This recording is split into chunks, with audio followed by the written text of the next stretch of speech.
Eh bien, Niort est comme une ville de 61 000 habitants qui se situe au sein d'une agglomération de 125 000 habitants. Et Niort est, il faut le noter, une des seules villes, voire la seule ville en France, qui se situe au sein d'un parc naturel régional. Ce qui fait que Niort est une ville verte, est une ville attractive. Elle se situe aussi à moins de 2 heures de Paris, il faut aussi le noter. C'est une ville dans laquelle nous avons la chance de n'avoir que 5% de chômage. Alors, vous le savez, nous avons à Niort des mutuelles, nous avons des grosses industries de renommée nationale et aussi un certain nombre de petites et moyennes entreprises. Alors, Niort aujourd'hui est une ville qui est en pleine mutation en termes de développement économique, en termes de recherche sur l'enseignement supérieur et en termes de transition écologique. En termes de transition écologique, nous avons pour objectif d'avoir planté 60 000 arbres d'ici 2030, donc 60 000 arbres, 61 000 habitants. Vous faites le ratio.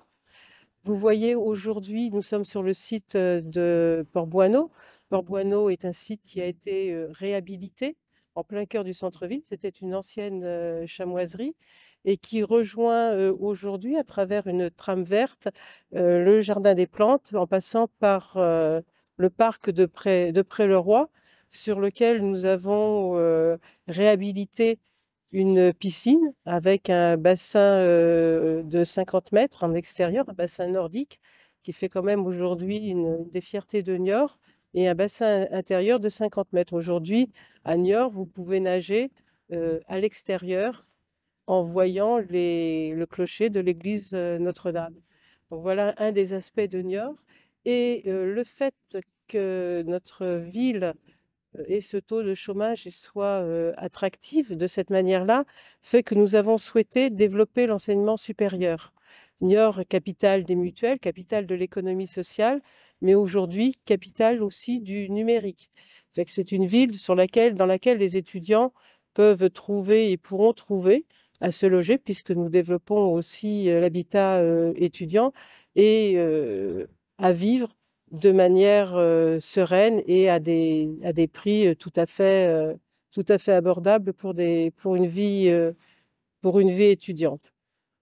Niort est une ville qui a reçu pour la troisième fois le label Niort Ville active et sportive. Est une ville qui est labellisée Terre de Jeux et qui a aussi un certain nombre d'équipements qui sont labellisés Centre de préparation aux Jeux. Il n'y a pas que le sport, il y a aussi l'activité culturelle avec la médiathèque Pierre Boineau qui se situe à 2 pas d'ici et qui a été rénovée, comme ont été rénovés aussi le Moulin du Roc, hein, dont l'intérieur a été aussi rénové. Promouvoir le vélo, oui, certes, l'accueil du Tour des Deux-Sèvres, nous sommes de fidèles partenaires du Tour des Deux-Sèvres, hein, ce n'est pas la première fois que nous l'accueillons, comme nous avons accueilli aussi le Tour Poitou-Charentes, et il y a très très très très longtemps, en 1950, le Tour de France. Donc aujourd'hui, le vélo est quand même très présent à Niort, indépendamment de l'aspect sportif. Hein. Nous avons 3 clubs de sport, 3 clubs de vélo, la Pédale Saint-Flour, le Vélo Club niortais et puis le Stade niortais Triathlon, qui organisent de belles manifestations. Donc à partir du moment où nous sommes partenaires, c'est sur toute la logistique qui va avoir lieu le jour du départ. Le départ va se situer derrière le stade René Gaillard. Il va y avoir un parcours aussi qui devrait traverser aussi un petit peu le centre-ville, mais tout ça n'est pas encore complètement à ce jour défini. Mais nous travaillons en très bonne relation avec les organisateurs.